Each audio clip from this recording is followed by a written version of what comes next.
నమస్తే, welcome to iDream. నేను మీ Madhuri. Diabetes food విషయంలో చాలా జాగ్రత్తలు తీసుకోవాలి అంటారు. ఎస్పెషల్లీ నైట్ ఫుడ్ తీసుకునేటప్పుడు చాలా జాగ్రత్తగా ఉండాలి. ఆ టైంలో రైస్ తీసుకోకూడదు, ఫ్రూట్స్ కూడా చాలా లిమిటెడ్గా తీసుకోవాలి.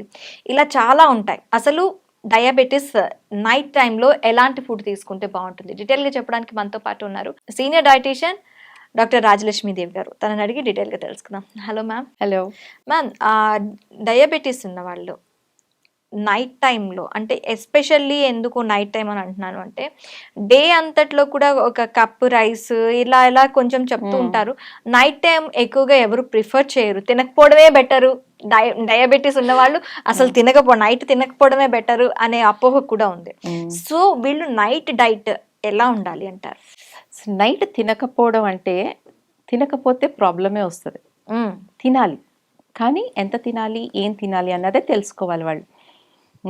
నైట్ తినకపోతే గనక నైట్ అంతా ఫాస్టింగ్లో ఉంటారు, టైం ఎక్కువైపోతుంది, మార్నింగ్ మళ్ళీ తింటారు. సో ఇంత గ్యాప్లో వాళ్ళకి గ్లూకోజ్ లెవెల్స్, అంటే బ్లడ్ గ్లూకోజ్ లెవెల్స్ డ్రాప్ అయిపోతాయి. సో అలా కాకుండా అట్లీస్ట్ 7 PM నైట్ 6:30, 7కి if they have a little dinner, అది మంచిది వాళ్ళకి. సో ఫుడ్స్ అంటారా, ఏం తినచ్చు అంటే, ఇక్కడ మనం 2 పాయింట్స్ డిస్కస్ చేయాలండి. ఒకటి గ్లైసమిక్ ఇండెక్స్ అంటాం, అండ్ గ్లైసమిక్ లోడ్. ఇది నేను మీకు ఎక్స్ప్లెయిన్ చేస్తాను, ఎందుకంటే దీన్ని బట్టి మీరు ఏం ఫుడ్స్ తినచ్చు అన్నది మీరు అంచనా వేసుకోవచ్చు అన్నమాట. గ్లైసమిక్ ఇండెక్స్ అంటే అదొక నెంబర్, ఒక ర్యాంక్. ప్రతి ఒక్క ఫుడ్కి ఒక ర్యాంక్ ఇస్తాం మనం. అంటే అది తినిన తర్వాత మన బ్లడ్ గ్లూకోజ్ లెవెల్స్ ఎంత త్వరగా స్పైక్ అవుతాయి.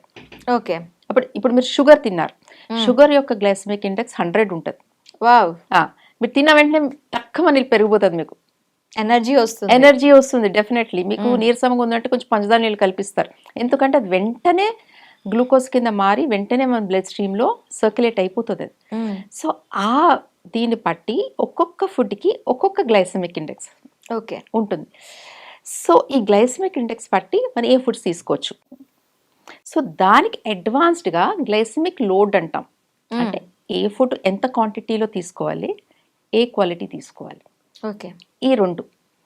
సో మనం ఇది క్యాలిక్యులేషన్ ఉంటుంది మన గ్లైసమిక్ లోడ్కి. అంటే ఒక ఫుడ్ యొక్క గ్లైసమిక్ ఇండెక్స్ని, దాంట్లో మనం ఇప్పుడు 100 గ్రాముల రైస్ తీసుకున్నాం, దాంట్లో ఎన్ని కార్బోహైడ్రేట్స్ ఉంటాయి, దాంతో మల్టిప్లై చేసి డివైడ్ చేస్తే మనకు వచ్చే నెంబర్ ఏదైతే ఉంటుందో దాన్ని మన గ్లైసమిక్ లోడ్ అంటాం. ఓకే ఓకే, ఈ లోడ్ మనకి 4 నుంచి 10 వరకు ఉంటే లో గ్లైసమిక్ లోడ్. డయాబెటీస్ వాళ్ళు తీసుకోవచ్చు, అందరూ తీసుకోవచ్చు. నెక్స్ట్ 11 నుంచి 19 వరకు మీడియం. ఓకే, మనం బాగానే తీసుకోవచ్చు, ఇవి అప్పుడప్పుడు తీసుకోవచ్చు, ఆఫ్టర్నూన్ టైమ్స్లో తీసుకోవచ్చు, లేకపోతే నైట్ కొద్దిగా తీసుకోవచ్చు.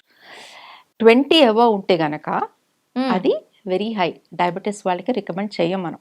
ఓకే ఓకే, సో ఇప్పుడు మనం వస్తే మనం రైసు, నెక్స్ట్ మిల్లెట్స్ అండ్ రోటీ చూద్దాం, పుల్కాస్. సో రైస్ యొక్క గ్లైసమిక్ లోడ్ అబౌట్ 20 ఉంటుందండి మనకి, 22, 22.5 అట్లా వస్తుంది. ఓకే, రోటీది వచ్చి మనకి 14.5 వరకు వస్తుంది. ఓకే, మిల్లెట్స్ దీని మీద కొంచెం ఎక్కువ, లైక్ 15 అలా వస్తుంది.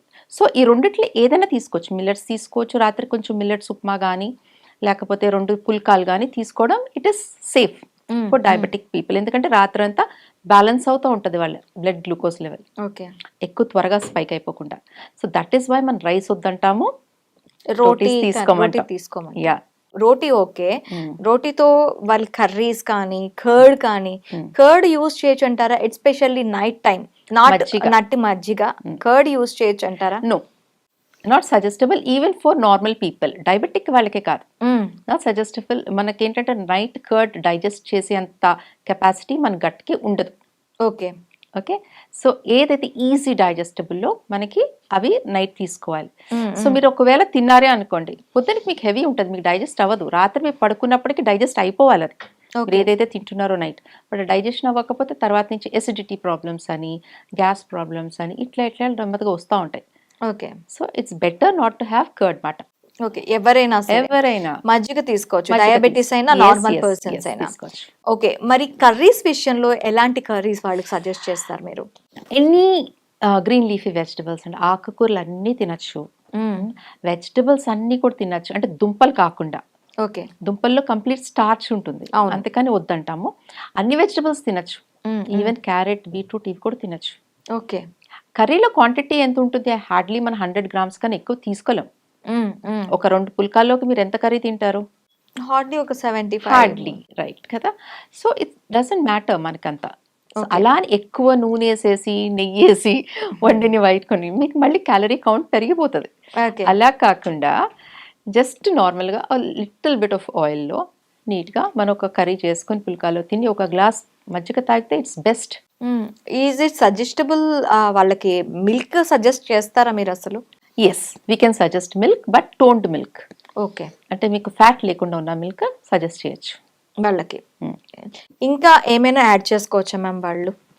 ఫ్రూట్స్కి వస్తే కనుక అండి, వాళ్ళు యాపిల్స్ తినచ్చు, ఎస్పెషలీ ద గ్రీన్ యాపిల్స్. వాటిలో చాలా తక్కువ ఉంటుంది glycemic load and glycemic index. And watermelon, ఇది మన గ్లైసెమిక్ ఇండెక్స్ ఎక్కువ ఉన్న గ్లైసెమిక్ లోడ్, దాంట్లో ఉన్న కార్బ్స్ చాలా తక్కువ. మీరు కాయ అంతా తినలేరు కదా, దాంట్లో కొంచెం పాటు ఒక 100 grams తిన్నారనుకోండి, మీకు చాలా తక్కువ ఉంటుంది దాంట్లోంచి వచ్చిన కార్బ్స్. సో ఒక్కసారి మీకు స్పైక్ అవుతుంది. సో వాటర్ మిలన్ తినచ్చు, గోవా తినచ్చు. నైట్ టైం లో కూడా, especially night time. Not night time, ఎవరికి కూడా నైట్ టైం ఫ్రూట్స్ మేము సజెస్ట్ చేయం. యూజువలీ ఫ్రూట్స్ మిడ్ డే, అంటే 11 o'clock in the morning, అంటే in between your lunch and breakfast, ఈ రెండింటి మధ్యన తీసుకోవచ్చు. లేకపోతే లంచ్ అండ్ డిన్నర్ మధ్యలో as a snack in the evening 4 o'clock. The best timings to have a fruit. Okay ma'am, thank you very much. Thank you.